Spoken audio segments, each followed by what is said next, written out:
However, it is critical for the whatever the waste products which are happening in our body, which are forming all the time in your body. It is all the time it is cleansing those waste products, isn't it? And it is forming the bile secretion as well for the digestion of fat, isn't it? Emulsifying action it is, isn't it?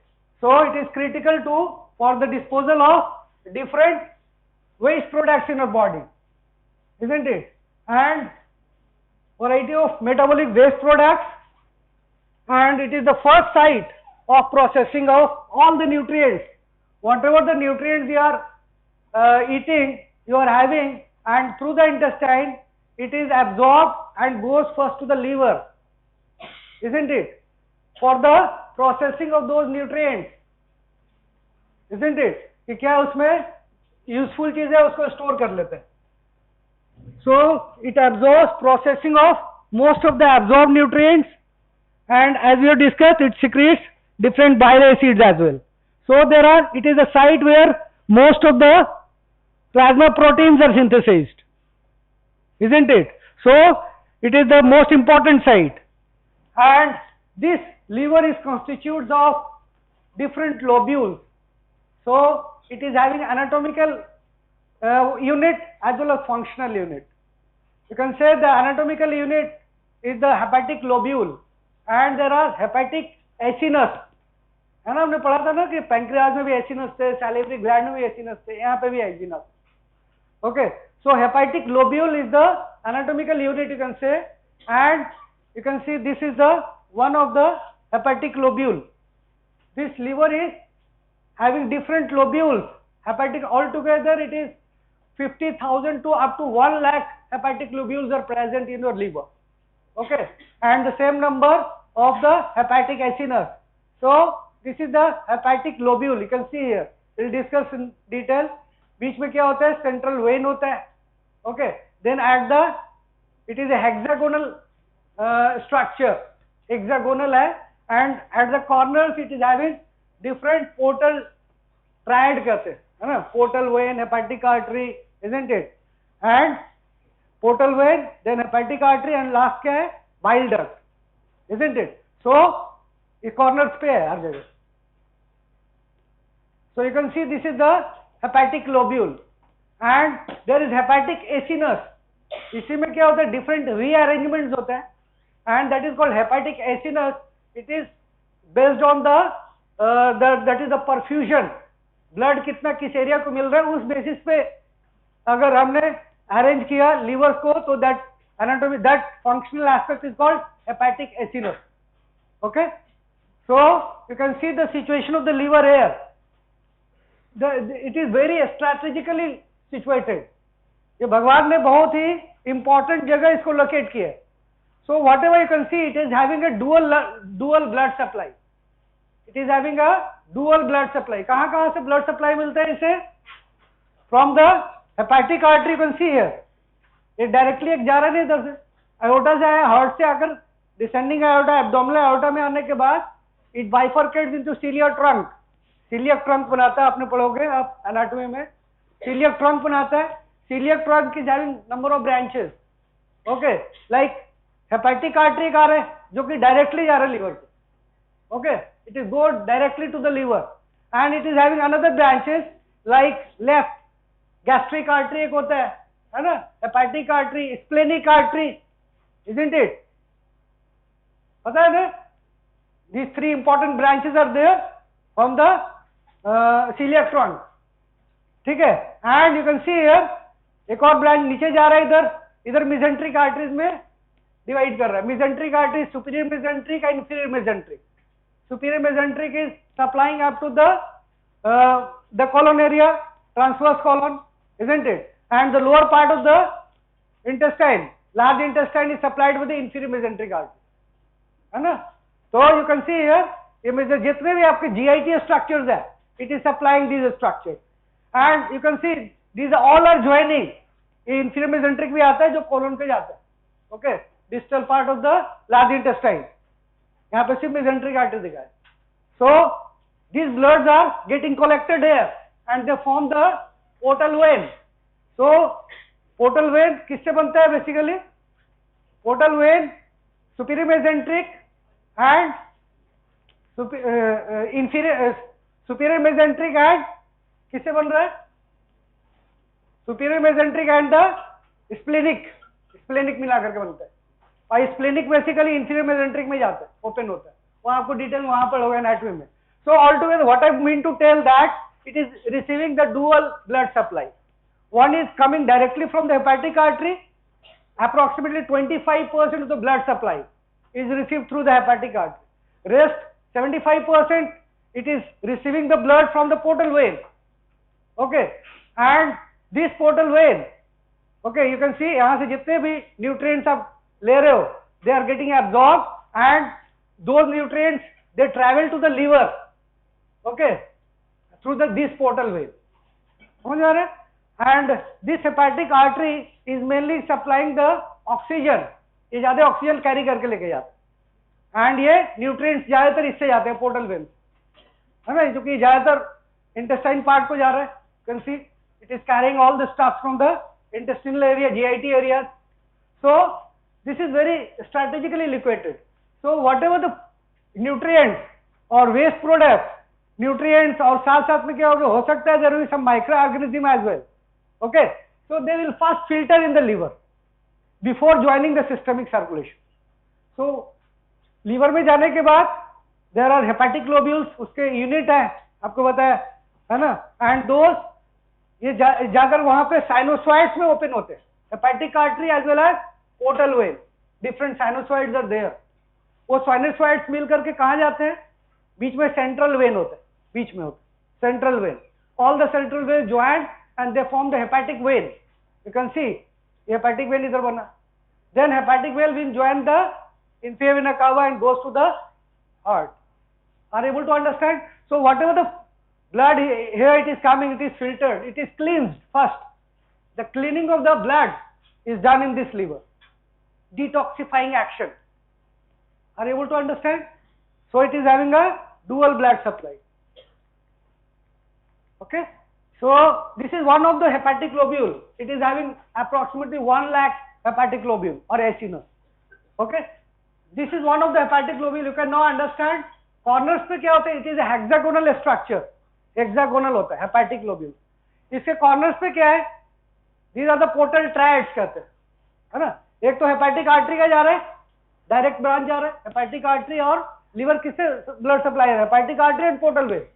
तो हर hepatic globule को branches मिल रहे, हर hepatic globule को. You can see portal vein, hepatic artery and bile duct.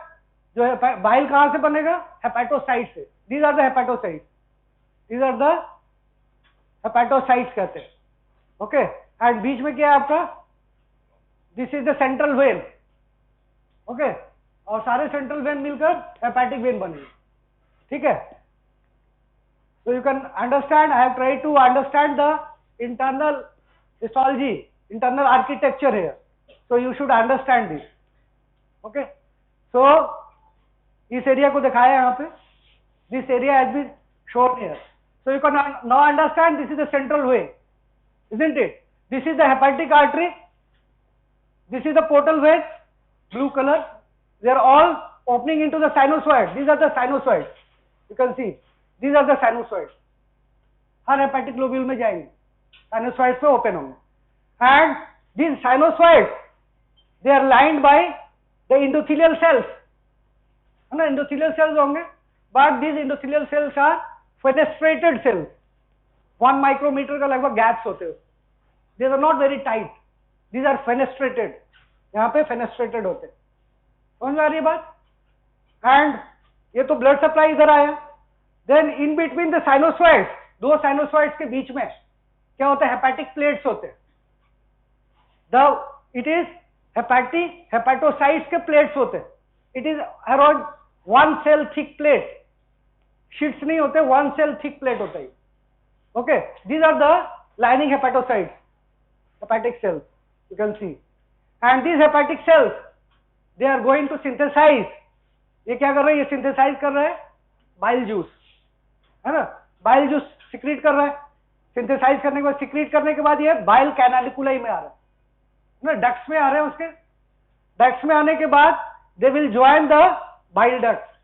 तो bile का flow किधर से होगा, इधर से इधर होगा, है ना, आउटसाइड। और ब्लड का फ्लो किधर हो रहा है, आउटसाइड टू इनसाइड, सेंट्रीपिटल। समझ में आ रही है, ये अंदर जा रही है, ये बाहर आ रही है। So these three structures, portal vein, hepatic artery, bile duct, ये तीनों को पोर्टल ट्रायड हम कहते हैं। ये हर कॉर्नर्स पे रहते हैं hexagonal on hepatic lobules. So further you should understand that ये अब क्या था, हेपेटोसाइट्स है, and these are the hepatic plates, hepatocytes का लाइनिंग है, ठीक है। इन दोनों के बीच में there is a space, that space is called space of Disse कहते हैं, space of Disse. Can see here, this is the space of Disse. So क्या हो रहा है, हमारा सारे इंटेस्टाइन से, जीआईटी से ब्लड फ्लो होकर पोर्टल वेन और हेपेटिक आर्टरी के थ्रू इसमें आकर आ रहे हैं इधर, they are incoming here, all the bloods are going to fill in the sinusoid and these are having the endothelial cells. अब इस endothelial cells पे क्या होते हैं, there are certain other important cells that are called reticuloendothelial cells.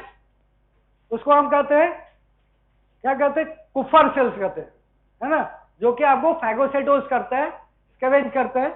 Okay, you can see here the lining of the sinusoidal cells, sinusoidal endothelium, they are having these special cells, reticuloendothelial cells called Kupffer cells. हर जगह body में होता है, आपको पता है, macrophage cells, they are macrophage cells, okay, and they are projecting into this blood, sinusoidal lumen. So whatever those stuffs which are harmful for the body, it is being scavenged there, macrophage हो रहा है वो, है ना। So this is the another cell, and in this is the space of dish. This space of dish is having another important cell. यहाँ पे भी एक सेल होता है ना, that is called, इसको हम क्या कहते हैं, this is called ito cells भी कहते हैं, okay, और consider stellate cells भी कहते हैं, stellate cells और ito cells। stellate cells कहाँ पे है, ये space of dish में। अब इधर से ब्लड आ रहा है ना, दिस इज फेनेस्ट्रेटेड, आपको बताया, this endothelial cells of the sinusoid, they are fenestrated, gaps होते हैं, तो ब्लड यहाँ पे फ्रीली आ सकता है, यहाँ even the larger plasma protein as well, okay, यहाँ पे आ सकते हैं। अब यहाँ आने के बाद वॉट एवर द रिक्वायरमेंट जो आपको हेपेटोसाइट्स को है, ओके, न्यूट्रिएंट जो आ रहे हैं इसको सिंथेसाइज करना है, ओके, और it is having multiple functions, so it can do, it communicates with air. जो एक्सेस फ्लूइड स्टफ होता है, एक्सेस फ्लूइड है, वो क्या होता है, स्पेस ऑफ डिश के थ्रू लिम्फेटिक ड्रेनेज में चला जाए। You can see here, it is going to the, this is the lymphatic drainage, okay. So actually it is hepatic portal triad नहीं, पोर्टल टेट्राड कह सकते हैं। यहाँ पे लिम्फ नोड भी आ रहे हैं, लिम्फेटिक ड्रेनेज का ही part, okay. So this is the arrangement here, are you able to understand, समझ में आ रहा है। This is one of the hepatic cell. This hepatic cell is rich in all the synthetic machinery, okay, nucleus hai, mitochondria hai, everything is there, Golgi complex. So these are the this is the lymphatic duct, what I was telling you. ये arrangement समझ में आया। this importance of these stellate cells, these stellate cells are also very important. These are called vitamin retinoid steroid cells होते हैं, vitamin A को store करते हैं normal case में, in normal circumstances it stores vitamin A, but what happens if there is some compromise to the liver, liver में कोई disease ऐसा हो गया, क्रॉनिक डिजीज हो रहा है, अगर लॉन्ग एक्सटेंडेड डिजीज हो रहा है ना, what happens, these stellate cells start secreting collagen, collagen बनाने लगते हैं, ओके, या फाइब्रिनस डिपॉजिट्स करने लगते हैं। So what happens, liver becomes cirrhotic, cirrhosis of the liver सुना है ना, लीवर क्या होता है, डिसफंक्शन होने लगता है, और ये कॉन्ट्रैक्ट करता है, ये फ्लूइड आपको एब्डोमेन में रिलीज हो जाता है, that is called ascites, fluid in the peritoneal space को हम एसाइटिस कहते हैं। So that is the importance of this stellate cell, normally it stores vitamin A, but whenever there is compromise of this for long standing duration, it may start secreting these collagenous materials, and what happens that the liver may get cirrhosed, okay, So this is the arrangement here. So I have told you the hepatic lobule we have discussed consists of hepatocytes. Hepatic lobule में बीच में क्या है? Sinusoids के बीच में hepatic plates है. Their endothelial cells are there. Sinusoidal lining जो है, they are fenestrated. Okay, and there are Kupffer cells, that is the reticuloendothelial cells. Okay, and during its passage through the hepatic plates, blood sinusoid से आने के बाद क्या हो रहा है? स्पेस ऑफ डिस में आया और वहां पे क्या है? हेपेटिक प्लेट्स है. So there is rearrangement. Okay, so the blood is extensively modified chemically, obviously secretions होंगे. The average time duration of blood from the portal vein to the central hepatic vein, it takes around 8.4 second. Okay, this is the portal triad which we have discuss. ये क्या hepatic lobule है. Hepatic lobule को हम classical lobule भी कहते हैं. Classical lobule. Okay, you can see here, है ना. बीच वाला क्या है ये? This is the central vein. So this is the different rearrangements of the liver architecture. ये क्या होता है? देखो, ये हेपेटिक लोब्यूल है. हेपेटिक लोब्यूल में क्या है? कॉर्नर्स पे आपको पोर्टल ट्रायड मिलेंगे और बीच में क्या है आपका? Central vein. Okay, this is one of the arrangement that is called the classical lobule. Okay, and there may be other stances in which you can see here, this is a diamond shaped, है ना, diamond shape का आ रहा है. This is called hepatic acinus.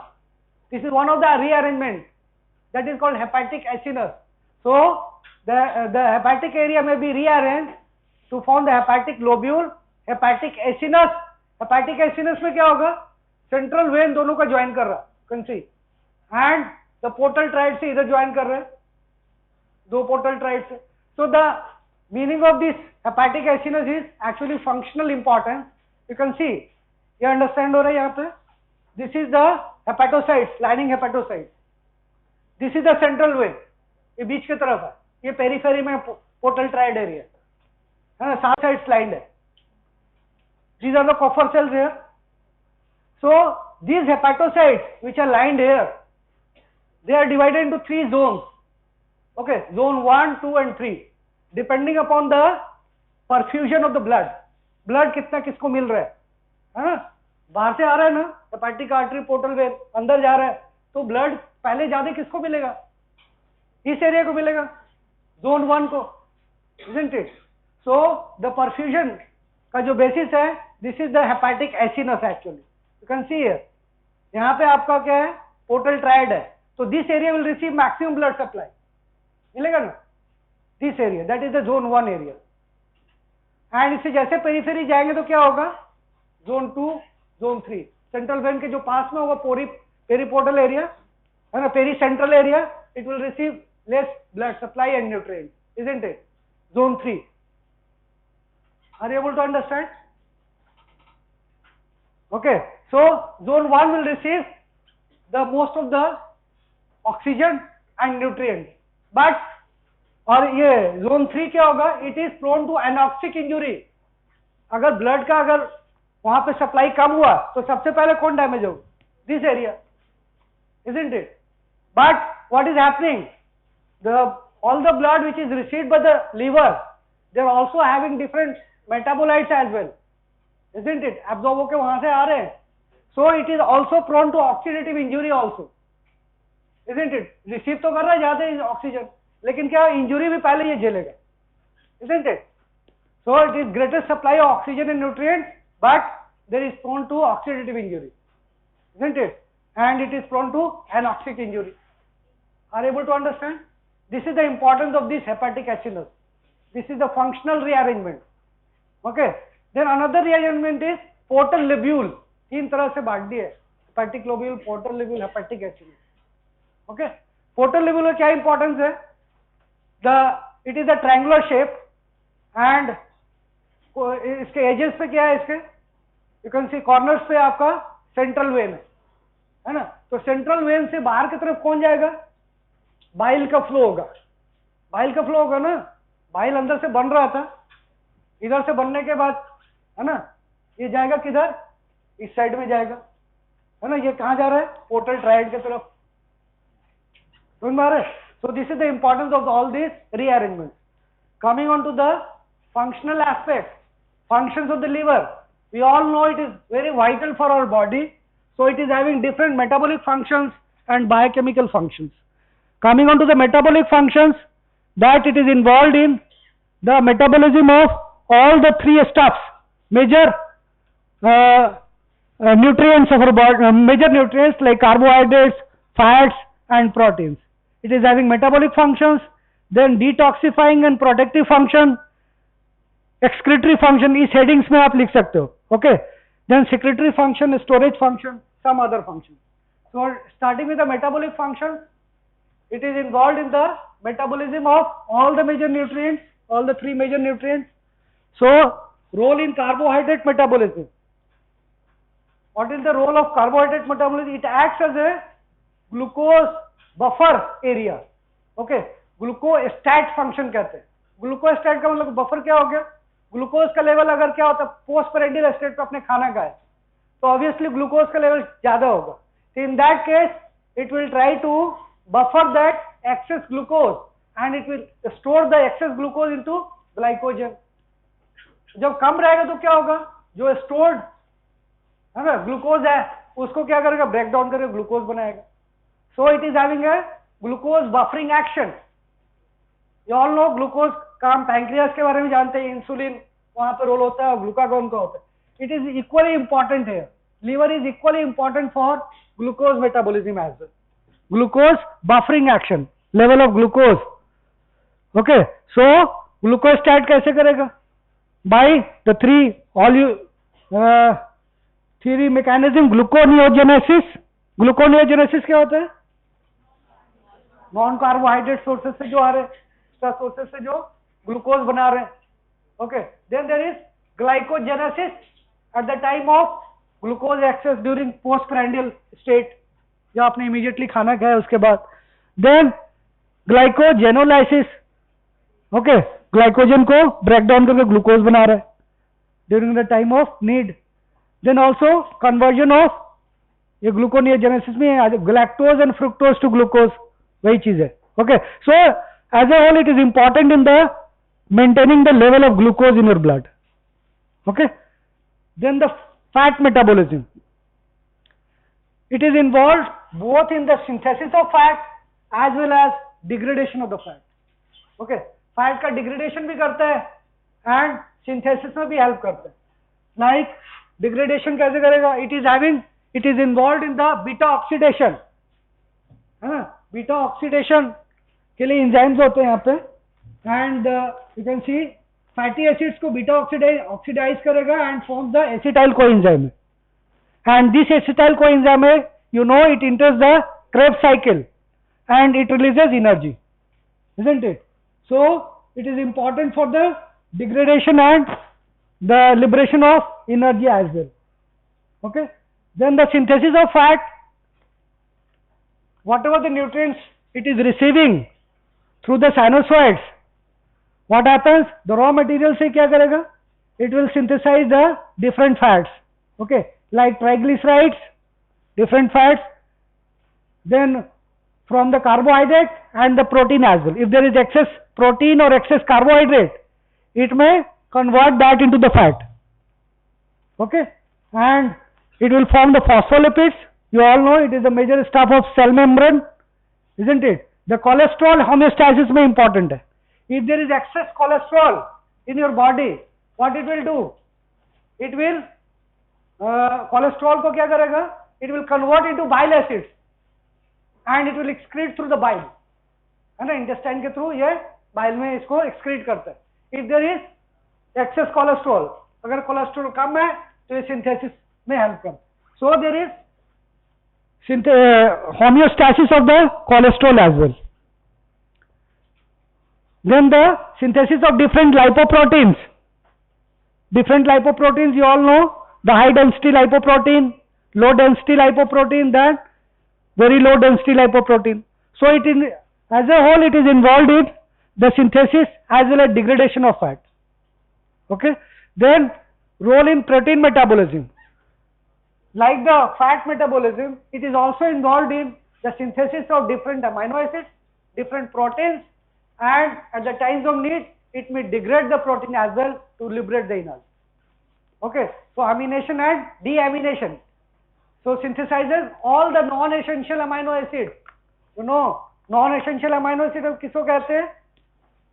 Yes, stand up. What are non-essential amino acids? Which are synthesized in our body. जो हमारे body के अंदर में हो रहे हैं. और essential किसको कहते हैं? जो बाहर से हम लेते हैं. Which is not synthesized and it has to be taken from outside. So it synthesizes all the non-essential amino acids in our body. You all know what are those amino acids. And it all, as we have discussed, it is important in the synthesis of all the plasma proteins except gamma globulin, except globulin, gamma globulin. Okay, immunoglobulin जिसको कहते हैं, उसके अलावा ये सारे plasma proteins को synthesize करते हैं. Okay, including the most important one, that is the albumin, which provides the oncotic pressure. है ना? जो ब्लड में oncotic pressure होता है, plasma oncotic pressure जिसको कहते हैं. What is the normal plasma oncotic pressure? It is around 25 millimeter mercury. So that is very important for our body actually, you know. The oncotic pressure is important. अगर हमारा albumin level, plasma protein level कम होने लगता है, क्या होता है हमारे body में? Edema होने लगता है ना? Hypoproteinemia leads to accumulation of fluid in the interstitial space. So it synthesizes all the plasma proteins, especially the albumin, and most of the clotting factors are getting synthesized here in the liver. Okay, especially the first किसको कहते हैं?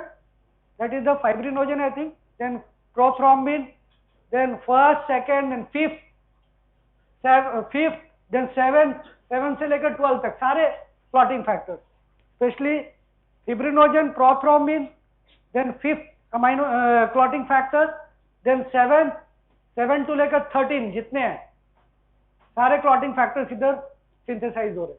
And apart from that, there are different anticoagulants in our blood as well. You know that? Blood क्या होता है? हमारे blood में, हमारा circulatory system में जो blood flow कर रहा है, it does not clot within the circulatory system. जब आप circulation में होता है, अंदर में होता है, ये clot नहीं करता. जैसे ये puncture होता है, तो क्या होता है ये? From the constituents of the blood, it is getting clot, isn't it? So it is such a wonderful system. So there are different anticoagulants are also present in our blood. So all the time it is not allowing the blood to coagulate within the circulatory system, isn't it? So it synthesizes most of the clotting factors as well as the anticoagulants in the blood, natural anticoagulants of blood, natural anticoagulants like protein C, protein S, you know, है ना? So ये तो synthesis में help कर रहा है the different proteins. Then also it breaks down the amino acid at the times of energy requirement. So that is called deamination of amino acid to produce energy. Then it is also having role in alcohol metabolism. है ना? Alcohol metabolism क्या करता है? There are different enzymes which are present in the liver like alcohol dehydrogenase enzyme, cytochrome enzymes होते हैं, है ना? Hepatocytes में होते हैं, mitochondria में especially. So what it does? So alcohol जो ले रहा है उसको क्या करता है? Acetate form में उसको convert करता है. Acetic acid then acetate. Okay, and that acetate is getting diffused from the body. Okay, through urine. So it is having important enzyme like alcohol dehydrogenase enzyme, which helps in the removing the toxic components, isn't it? The alcohol metabolism. Then it is very important in ammonia metabolism. Ammonia is all the time getting synthesized due to different metabolism happening in our body. Protein metabolized or amino acid or deamination or so all the time ammonia is getting formed in our body, and that ammonia is toxic to our body beyond a level. Okay, so अगर ये क्या होता है accumulate होता जाए तो क्या होगा? या आपके body के लिए dangerous है, especially to the CNS brain के लिए, because it crosses the blood-brain barrier. Okay, so अगर ये क्या होता है अगर लेवल से ज्यादा हो जाएगा, so it will cause the mental problem. Okay, brain dysfunction. Okay, So it is important in the handling of ammonia. Ammonia को क्या कर रही है? All the time it is forming urea, urea में कन्वर्ट कर रही है, कैन सी है ना, and carbon dioxide. So can see this is the ammonia. कहां से बना? यहाँ पे अमोनिया बन गई. Okay, it is formed by the different products of protein metabolism and also by some colonic bacteria and also by the destruction of RBCs. okay, so उससे क्या होता है? ये अमोनिया बन रहा है. अमोनिया क्या करता है? ये through the portal circulation it will enter the liver. Liver में जाने के बाद क्या होगा? वहां पे हेपेटोसाइट्स में आएंगे. Okay, and there are different enzymes which are there in the hepatocyte. A series of enzymes are present, है ना. आप वहां पे पढ़ोगे, बायोकेमिस्ट्री में आपने पढ़ा होगा. So what is happening here? 15% तो सिस्टेमिक सर्कुलेशन में चला गया. सिस्टेमिक सर्कुलेशन में कैसे जाएगा? साइनोसॉइड से क्रॉस करके आगे चलेगा सेंट्रल वेन के थ्रू. समझ आ रहा है? और 85% is going to the hepatocyte. और वहां पे क्या हो रहा है? डिफरेंट इंटरमीडियरी, बहुत सारे बीच में स्टेप्स आते हैं. Finally it forms the urea. Okay, and there is citrulline एक बनता है यहाँ पे. Okay, this urea is getting, ये क्या हो रहा है आपका? कैन सी ये फिर बाद में सिस्टेमिक सर्कुलेशन में जा रहा है. साइनोसॉइड में वापस भेज दिया कन्वर्ट करने के बाद. और साइनोसॉइड से कहां गया? Mostly 75% is getting going to the kidney and it is getting excreted there. Rest of the 25% is back to the intestine. और ये फिर ये साइकिल को चला रहा है. So most of it is getting excreted through the kidney. Urine के थ्रू ये पास आउट कर रहा है. So it is important in the this ammonia handling. Okay, so एक disease होते हैं, it is ammonia is toxic to the CNS and it is freely permeable across. So अगर ammonia का level it is allowed to accumulate in our body, what will happen? There will be brain dysfunction. So अगर किसी को liver का problem है पहले से, liver क्या करेगा? ammonia को handle नहीं कर पाएगा. So what it will do? It will go to your brain. अगर किसी को long standing chronic liver disease है, अगर देख लो वो बेहोशी आ रहा है, उसको है ना, उसको गिडीनेस आ रहा है,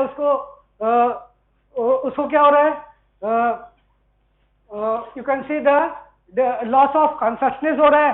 so you should think of the condition which is called hepatic encephalopathy. Okay, it is very important. So if there is hepatic encephalopathy in a long standing patients of chronic liver disease, that suggests liver failure. Liver क्या हो रहा है? फिर failure की तरफ जा रहा है. दैट इज पेशेंट में क्या होगा? कंफ्यूजन. वो ठीक से आपको बात नहीं करेगा, अपना नाम नहीं बताएगा. Okay, and dementia, eventually comma हो जाएगा. पेशेंट क्या हो जाएगा? बेहोशी में चला जाएगा. Okay, that suggest the presence of hepatic encephalopathy. Ammonia का क्या हो रहा है? लेवल बढ़ रहा है. So it is very important clinically. So another function is detoxifying and protective function. We all know it is acting as a gatekeeper and it is disposing the garbage stuff which is coming from the portal vein, through the portal vein, है ना. वहां पे क्या हो रहा है? Gatekeeper के तरह ही काम कर रहा नहीं है, फिल्टर कर रही है. So there are two levels at which it is removing the toxic stuff. Okay, दो लेवल पे ये काम करते हैं. एक तो फिजिकल लेवल है, एक बायोकेमिकल लेवल है. Physical level we tell the role of Kupffer cells. Okay, the first level is the physical level. That is it is phagocytosing those bacteria or the particulate stuff, particulate material जो होते हैं, and it removes the particulate material from the portal blood. That is, it is cleansing the blood. Then there is biochemical role. एक first level हो गया. Second level पे यहाँ पे और काम करता है liver. That is called biochemical level. इसमें दो तरह की रिएक्शन करता है ये. That is called oxidation and hydroxylation. That is called phase 1 reaction. Mainly जो हम ड्रग्स खाते हैं, जो लिवर के थ्रू उसका मेटाबॉलिज्म हो रहा है. Okay, so that is happening through this phase reaction, phase 1 reaction. It is having an enzyme that is called cytochrome T450 enzyme. Okay, mitochondria में होता है.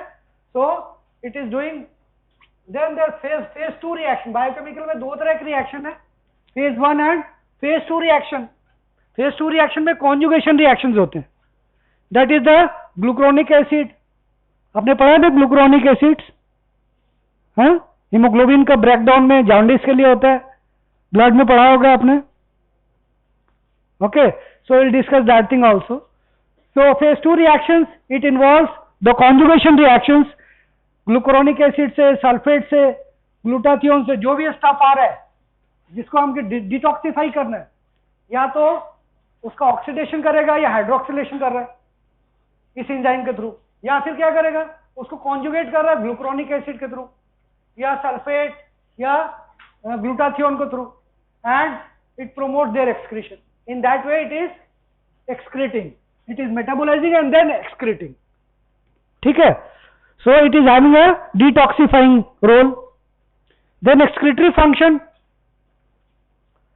that is it excretes water soluble catabolites, okay, and lipophilic metabolites, xenobiotics, steroid hormones, जितना भी आपको toxic metals है, heavy metals, xenobiotics किसको करते हैं, जो हमारे बॉडी में नहीं बाहर से ले रहे, okay. The excess large water soluble catabolites, जो स्मॉलर वाटर सॉल्युबल कैटाबोलाइट्स जो होते हैं, लार्जर वाले तो लीवर के थ्रू होते हैं, जो स्मॉलर वाले होते हैं वो किडनी की तरफ चले जाते हैं और वहां से फिल्टर होकर एक्सक्रीट आउट हो जाते हैं, लेकिन जो लार्जर स्टफ होते हैं वो लीवर उसको इन्वॉल्व करते हैं, ओके, लीवर उसको मेटाबोलाइट्स करता है और उसको एक्सक्रीट करता है। So you can see here excretes large water soluble catabolites, lipophilic metabolites, xenobiotics, then steroid hormones and heavy metals, okay, and कहाँ ये excrete करेगा, obviously liver में जो भी excrete हो रहा है वो bile के थ्रू जाएगा या systemic circulation में जा सकता है, okay, वहाँ systemic circulation के थ्रू, kidney के थ्रू excrete होगा। So excretion of calcium as well, okay, then different drugs, especially sulfonamide groups of drugs and penicillin group of drugs, okay, ये बाइल में एक्सक्रीट होते हैं। सर्टेन डाइज जो हम बहुत सारे टेस्ट के लिए यूज करते हैं, है ना, these two dyes exclusively excreted through bile, liver, okay. So coming on to the secretory function, all of you know that it secretes the bile juice, isn't it, the bile juice, and this bile is important for the digestion of fats, the lipids, emulsifying role होता है उसका, okay, and bile कैसे जा रहा है, hepatocytes के through, different bile canaliculi, फिर hepatic duct, you all know this, liver bile canaliculi. Then storage function, as I have discussed you that it stores excess glucose in the form of glycogen. Vitamin A storing cells होते हैं, stellate sales अभी हमने पढ़ा था। Then it also stores vitamin D, vitamin B12, okay, and liver is also the iron storage के लिए भी important है। एक्सेस आयरन होता है उसको आपको हेमोसिड्रिन, है ना, फेरिटिन, इसके फॉर्म में ये स्टोर कर लेते हैं। So it acts as blood iron buffer. कम होता है तो उसको क्या होता है, जो स्टोर्ड फॉर्म है उसको रिलीज कर लेते हैं, और ज्यादा होता है तो उसको स्टोर कर लेते हैं, okay. And also it acts as a liver, also acts as a blood reservoir as well. Approximately 10% of your blood is all the time there in the liver actually, sinusoids में होता है, लगभग 450 ml, है ना। और जब क्या होता है हमारा, it can also accommodate some more also at the times of need, okay. Then coming on to the it is acting as a blood reservoir. It stores, as I have discussed, it also does the modification of vitamin D.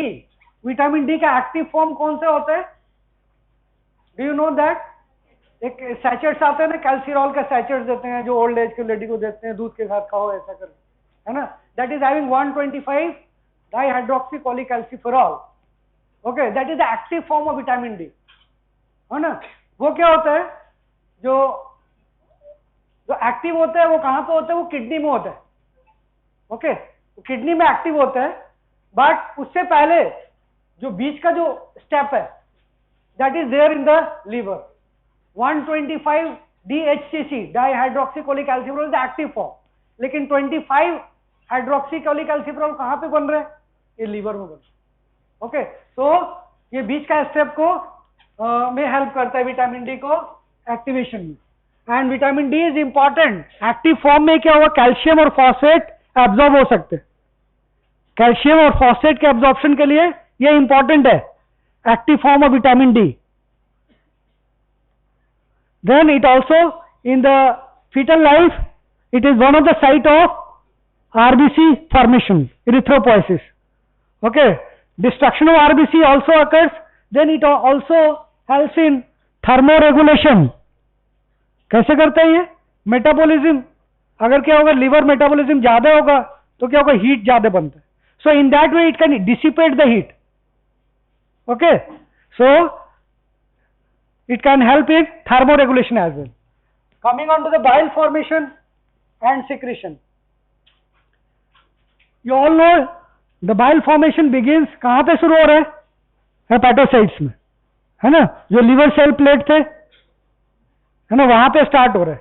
So this bile is a micellar, it is a solution which is having the, उसमें क्या main components होते हैं? ये तीन important component है, तो और भी, but this three are very important component, bile acid, then lecithin and cholesterol.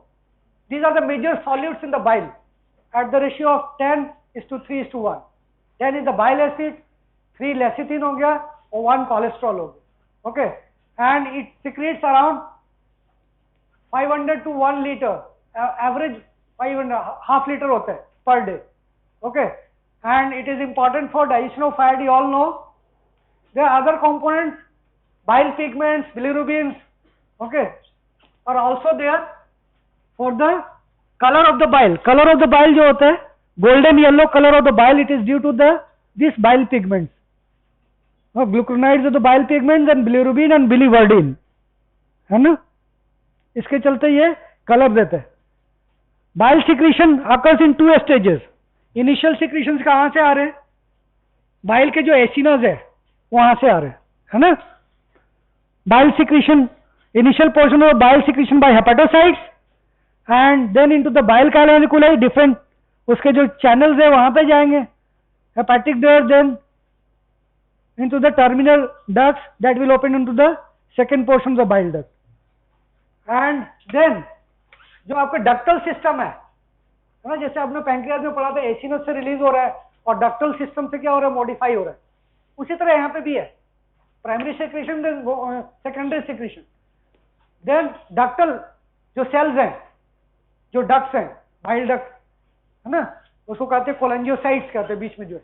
Okay, so this ductal cells they are releasing the bicarbonate rich solution, watery solution of bicarbonate, है ना, वहां पे भी देखा था हमने. It is under the influence of which hormone? Ductal cells, जैसे pancreatic ducts जो काम कर रहे थे, कौन से हार्मोन में काम कर रहे थे वो? Yes, that is the secretin part. Cholecystokinin was acting on the acinar cells, releasing the enzymes, and secretin was acting on the ductal cells, and it was causing the release of bicarbonate-rich solution, है ना. उसी तरह secretin यहाँ पे भी काम करते हैं. तो सेक्रेटिन का काम दोनों जगह है और कोलेसिस्टोकाइनिन का काम दोनों जगह है ना, लिवर और पैंक्रियाज में दोनों जगह ही काम है. 2 इंपॉर्टेंट हार्मोन हमने पढ़ा था, कोलेसिस्टोकाइनिन एंड सेक्रेटिन. कोलेसिस्टोकाइनिन क्या कर रहा था? एंजाइमेटिक कंपोनेंट को निकाल रहा था पैंक्रियाज से स्पेशली, है ना. और सेक्रेटिन क्या कर रहा था? Bicarbonate rich stuff from the ductular cells, ducts पे काम कर रहे थे. ये एसिनस और नीचे डक्ट्स है, तो डक्ट्स पे जाके काम कर रहे हैं ज्यादा. उसी तरह यहाँ पे क्या है, सेक्रेटिन तो काम कर रहा है डक्टल सेल्स पे, ठीक है, लेकिन कोलेसिस्टोकाइनिन का भी रोल है, but not on the hepatic cells. It is acting on the gall bladder. Gall bladder जो है ना, जो स्टोर करके रख रहा है, उसको कॉन्ट्रैक्ट कर रहा है, उसको रिलीज करा रहा है. समझ आ रही है? And also cholecystokinin it relaxes the sphincters. Sphincter अगर रिलैक्स नहीं हो तो आएगा नहीं, स्फिंक्टर ऑफ बॉडी, है ना, इंटेस्टाइन में पहुंचेगा ही नहीं. So that is the role there. So watery solution into the larger ducts. You can see here, यहाँ पे प्राइमरी सिक्रेशन इधर से आया और ये क्या होगा, बाइकार्बोनेट इधर आकर मिक्स कर रहा. डक्टुलर सेल्स, है ना. So all around the bile juice का कॉम्पोजिशन क्या हो गया, 97% is water and there is solid stuff as well. That is it is having organic substances as well as inorganic substances. Organic substance में क्या हो गया, bile salts, then bile pigments. Okay, bile salts में अब देखेंगे इसका role. This is a very important question. Bile salt पे आते हैं, सोडियम पोटेशियम सॉल्ट्स और bile acids, ये देखेंगे कैसे बन रहा है. Then bile pigments is bilirubin, biliverdin and bilirubin, bile pigments है. Fatty acids, cholesterol, lecithin, alkaline phosphatase. Then there are inorganic substances, sodium, potassium, calcium bicarbonate. Okay, so what happens that during the interdigestive period, है ना, जब आपने खाना खाया, next meal ले रहे हो, तो बीच में क्या होगा, खाना खाने के बाद जो आप फास्टिंग स्टेट में होते हो तो कहते हैं स्फिंक्टर ऑफ ऑडी क्लोज होता है ना. एंड व्हाट हैपेंस दैट जो भी आपका हेपेटिक सेल से बाइल जूस निकल के आ रहा है वो नीचे तक आएगा, लेकिन क्लोज दिखेगा, स्फिंक्टर को बंद तो वापस चला जाएगा. वापस जाने के बाद वो आपको गॉल ब्लैडर में स्टोर हो जाता है. Okay, so bile is directed to the gall bladder and in the gall bladder it is concentrated up to 15 times. Okay, and during meal जब आप खाना खाते हो तो क्या होता है, कोलिसिस्टोकाइनिन रिलीज हुआ, है ना, सेक्रेटिन रिलीज हुआ, तो कोलिसिस्टोकाइनिन जाकर क्या किया, गॉल ब्लैडर को कॉन्ट्रैक्ट किया, स्फिंक्टर को रिलैक्स किया, so that the bile juice will enter the intestinum. ठीक है, एंड वैगल स्टिमुलेशन भी क्या करता है, आपको गॉल ब्लैडर को कॉन्ट्रैक्शन में हेल्प करता है, acetylcholine. Okay, just few one more 1-2 slides. Gall bladder it is lined by the layer of columnar cells जिसको हम कहते हैं cholangiocytes. Extra hepatic biliary ducts and gall bladder they are lined by these cells, cholangiocytes कहते हैं, with a scattered mucus gland and they are honeycombed in appearance. उसका जो surface होता है they are honeycombed in appearance, interior of the gallbladder. And cystic duct क्या होता है, it is little bit folded, spiral valves होते हैं वहां पे, इस तरह से होते हैं ना gallbladder. तो इससे क्या हेल्प होता है, that it increases the turbulence. जब बाइल जब फ्लो करके ऊपर से जाता है ऐसा तो क्या होता है, टर्बुलेंस को बढ़ाता है. टर्बुलेंस बढ़ने से क्या होगा, वहां पे कोलेस्ट्रॉल क्रिस्टल्स जो है वो वहां पे प्रेसिपिटेट नहीं करेंगे, तो गॉल स्टोन का अक्रेंस कम होगा, है ना. So such is the situation of this cystic duct. Functions of the gall bladder, it stores the bile, concentrates the bile. Okay, and जो हमारा बाइल होता है, effect on pH of the bile, alkalinity of the bile जो होता है हमारा, ये थोड़ा कम करता है. ओके, हेपेटिक सेल से जो आ रहा है it is more alkaline. The hepatic bile, it is more alkaline than the gallbladder bile. Why? Because there is some absorption of bicarbonate. Okay, so that's why the gallbladder bile is little bit less alkaline than the hepatic bile. Are you able to understand? And also mucus secrete करता है gallbladder lumen, pressure को equalize करने में help करता है. So this is the difference between hepatic bile and gallbladder bile. So can you understand?